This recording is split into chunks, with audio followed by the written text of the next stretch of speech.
Hello മക്കളെ, welcome back to Sai learning. It's me Ananth sir. മക്കളെ, നമുക്ക് ഇനി നേരിടാൻ പോകുന്ന വലിയൊരു എക്സാം ആണ് ലാബ് എക്സാം. അപ്പൊ ഈ ലാബ് എക്സാമും തിയറി എക്സാമും വളരെ ബന്ധമുണ്ട് നമ്മുടെ ഈ കമ്പ്യൂട്ടർ ആപ്ലിക്കേഷനിൽ.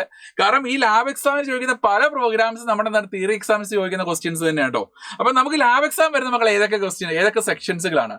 ഫസ്റ്റ് വൺ ആണ് C++ programming, second one is HTML programming, third one is SQL.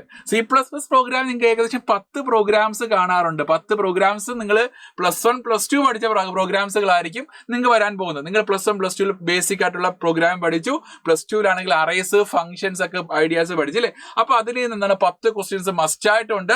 Then HTML programming ആണ്. HTML പ്രോഗ്രാമിംഗിൽ 5 ക്വസ്റ്റ്യൻസ് ആണ് എനിക്ക് വെക്കാറുള്ളത് കേട്ടോ.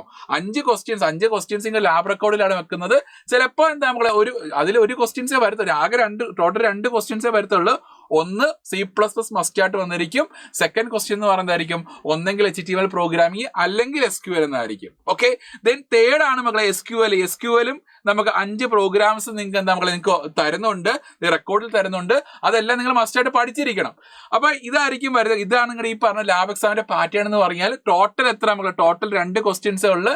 അതിൽ ഫസ്റ്റ് ക്വസ്റ്റ്യൻ മസ്റ്റ് ആയിട്ട് C++ പ്രോഗ്രാമിംഗ് ആയിരിക്കും.